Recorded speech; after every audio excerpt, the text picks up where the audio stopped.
We're here with the Knowledge, Spencer Fearon in Westfield Shopping Centre in Shepherd's Bush. First of all, what have you made of the turnout for this This is event? incredible, man. Look at all the crowd. That's you pan the cameras and like to see all the crowd who's come out. It's a great fight. And look all that, look at all that, man. That's really cool, man. And it's nice because people are supporting the sport that I love emphatically. So when I see all these people come out, regardless if you're a George Gold fan or Carl Froch fan or Anthony Joshua fan or whatever fan you are, that you're out to support, which is going to be an immense boxing event. It's going to be incredible. And the last time 80,000 plus people turned up to a boxing event in this country was 1932. Did you ever think? Wait there. It was actually more than that. I mean, what fight are you talking about? Are you talking about Dole versus Harvey, right? Right. Don't come over that. Right. So yeah, we'd have to look back to those days. But it's incredible that the fans have come out, and because you know the fans are impartial. The fans don't really care. The fans just want to see a good fight. Hello again, ladies and gentlemen. So action-packed show at Wembley, and let's start off going through some of the undercard. Anthony Joshua, how do you think he's done so far, and going to do? Let me tell you, Anthony Joshua's got it. Maybe he doesn't realise that he's got it, but seriously, when Bob Mee retires of trying to be the Knowledge, or the Master Knowledge. I mean, I'm junior Knowledge. He's coming up.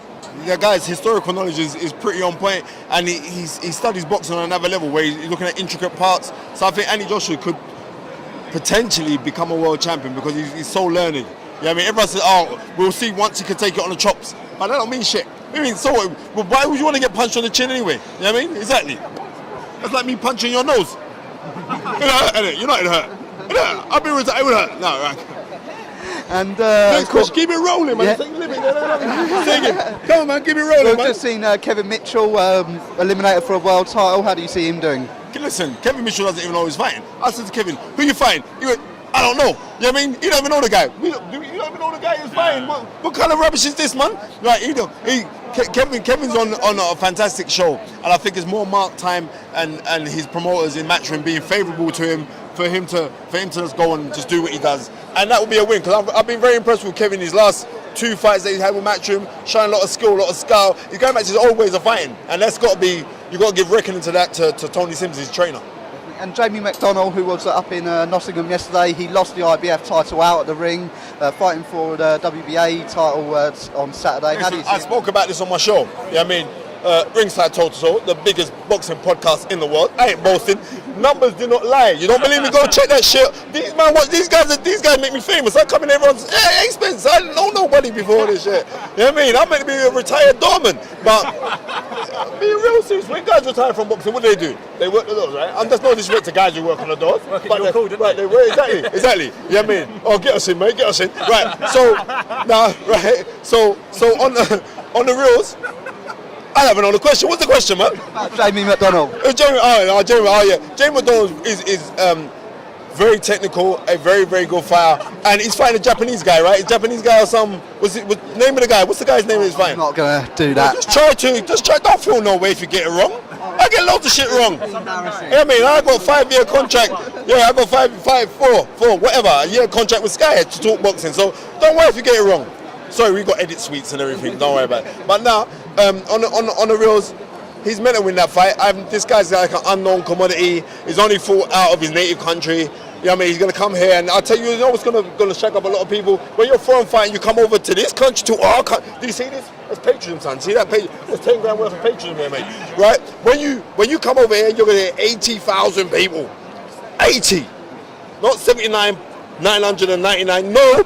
80,000 people screaming, bellowing for a Brit. That's going to raise your spirits anyway. Yeah, I mean, me just being there, my spirits are risen. So, I'll see Jamie winning his fight on points. I've only seen 2 fights of the guy that he's fighting. I wasn't that impressed. And yeah, I've got Jamie on points for that. And then we're going up towards the main event. First of all, James DeGale eliminated to face either Froch or Groves. Wait there. Do you guys like James DeGale? No. You like James DeGale?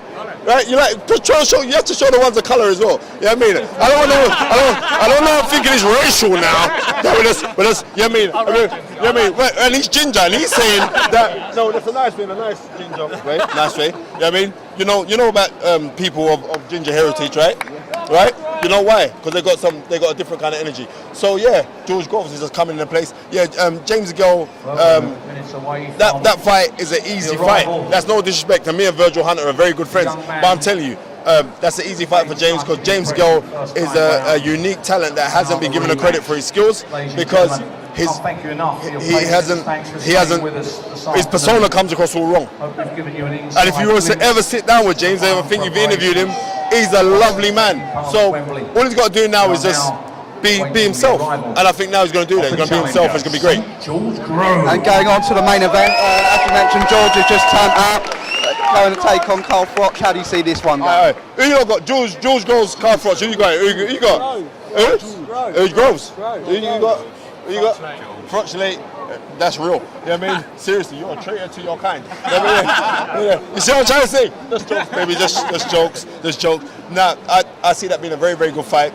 And seriously, I can't bust out my stuff because I've been told to not give any predictions about the fight. So I am saying The fans are the winners. what the fans are the winners. But tomorrow, watch Ringside Toe to Toe on Sky On Demand or on iTunes. You know what I mean? And you can get it. But it's that's going to be incredible. I'm just glad to be a part of it. To know like, right, this is history here. So yeah, that's great. All right, boss. That's always a pleasure talking to you. Yeah.